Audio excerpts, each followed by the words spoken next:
अस्सलाम वालेकुम, welcome back to my channel taste with Rukaiya. कैसे हैं आप सब? मैं बिल्कुल ठीक हूँ और उम्मीद करती हूँ आप सब भी ठीक होंगे और खैरियत से होंगे।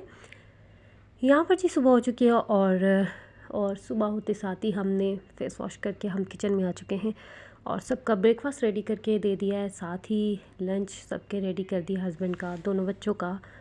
तो अपना भी ब्रेकफास्ट रेडी कर लिया है।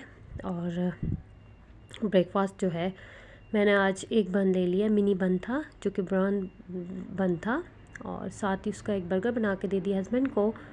और बस अपने लिए उसे थोड़ा सा गर्म कर लिया है और एक कप चाय ले लिया है। बस वो करके और चेंज करके हम जा रहे हैं बच्चों को ड्रॉप करने के लिए। पार्किंग में आ गए, अपनी गाड़ी हमने स्टार्ट कर लिया और कुछ वेट करने के बाद हम अपने बच्चों को ड्रॉप करेंगे। ड्रॉप करने के बाद मैं वापस आ चुकी हूँ। मुझे आज मैडम से मिलना था लेकिन मैडम नहीं आई थी। एनीवेज़ हम आ गए हैं घर, और घर आते साथ ही मैंने जो है सबसे पहले जो है क्लीन कर लिया अपना बेडरूम। उसमें से सबसे पहले मैं अपना बेड कवर सही कर लेती हूँ। उसके बाद आज मुझे बनानी थी भिंडियाँ, और क्योंकि जो ये भिंडियाँ ने पहले तो धो फिर इसके बाद उसे बनाओ तो टाइम लग जाता है। तो सबसे पहले मैंने सोचा क्यों ना खाना तैयार कर लिया जाए। खाना मैंने साथ ही बनने के लिए रख दिया था। और जो है आज मैंने अपनी ये ड्रेसिंग टेबल का जो मिरर है इसे साफ़ किया। ये बहुत गंदा हो रहा था, बच्चे पता नहीं इसके ऊपर हाथ लगाते हैं तो ये ज़ाहिर है गंदा हो रहा था। फिर उसे मैंने क्लीन कर लिया है। साथ ही जो है मुझे बार बार खाना भी देखना पड़ा है। और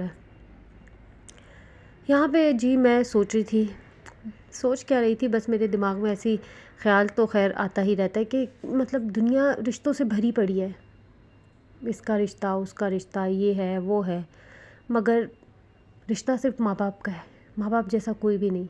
ना माँ बाप का नेमुल बदल है, ना उनके जैसा कोई है, ना उसके प्यार में कोई ऐसी मिलावट है, ना कोई लालच है उनके प्यार में कि दुनिया जो है ना आपसे मतलब के लिए मिलती है, लेकिन माँ बाप किसी मतलब के लिए नहीं मिलते, ना ही वो प्यार किसी मतलब से करते।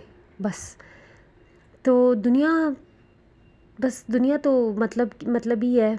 जब तक आपके पास पैसा है दुनिया आपकी है। और माँ बाप का तो रिश्ता ऐसा है कि आपके पास कुछ है नहीं है, माँ बाप आपके। और ये वो ऐसे रिश्ते हैं जो हमको सिर्फ एक बार मिलते, तो बस हमें भी इनकी कदर करनी चाहिए यार।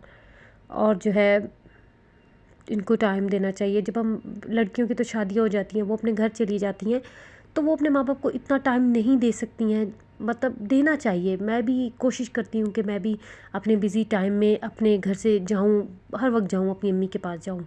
और शुक्र अल्लाह का मैं जाती भी हूँ, शुक्र।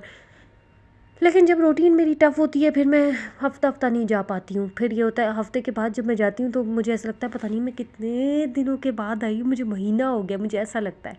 और जब तक फिर मैं अपने माँ बाप अम्मी से डिस्कस ना कर लूँ ना अपनी बात, तो मुझे मज़ा ही नहीं आता। चाहे वो कैसी भी बात हो, एक तो डिस्कशन करती हूँ, फिर अपनी प्रॉब्लम्स अपनी अम्मी को जब तक सुबह उठते साथ ही अपनी अम्मी को फ़ोन करके ना बताऊँ तो मज़ा ही नहीं आता। तो ये कि अपनी प्रॉब्लम्स, जो सबसे अच्छा हमारा दोस्त है ना, सबसे पहले हमारी माँ है, बाप है, उसके बाद फिर बाकी रिश्ते हैं। माँ बाप, फिर बहन भाई, फिर औलाद, फिर हस्बैंड। लेकिन जो माँ बाप है ना, उनकी जगह कोई भी नहीं ले सकता। खैर यहाँ पर जी बेटे आज बेटा जो है मेरी हेल्प करवा रहा है क्योंकि बेटी मेरी पढ़ने के लिए गई हुई है। और जी खाने का टाइम हो चुका है और बेटा मेरा जो है शीट लगा रहा है आज। तो होमवर्क वगैरह उन्होंने कर लिया था तो पढ़ लिया था, उनको मैंने जल्दी पढ़ा दिया था। मुझे मैथ्स नहीं पढ़ाना आता, तो बच्ची को मैं मैथ्स नहीं पढ़ा सकती क्योंकि बहुत टाइम लगता है उसमें। तो फिर ये हस्बैंड जो वेजिटेबल्स लाए थे इनको मैंने कट कर लिया है। कैरेट और कैप्सिकम को मैंने चॉप कर लिया और एक साथ ही रख दिया है। और साथ में कैप्सिकम जो है दूसरी तरह से भी कट कर लिए ताकि उनका भी एक बार सालन वगैरह बन सके, दूसरी तरह इस्तेमाल हो सके। तो बस फिर साथ ही खाने का टाइम हो गया और इनको मैंने ये फ्रीज़ कर लिया है। साथ ही खाना गर्म किया था। खाना गर्म करने के बाद बेटे ने मेरी शीट लगा दी थी। कहा मम्मा मैं शीट लगा देता हूँ, आप जब तक बाकी काम कर ले। मैंने खाना वगैरह गर्म किया और खाना खाने के बाद मैंने अपनी ग्रीन टी बना ली है। तो बस व्लॉग को यहीं पे एंड करते हैं। तो व्लॉग अच्छा लगे तो उसे लाइक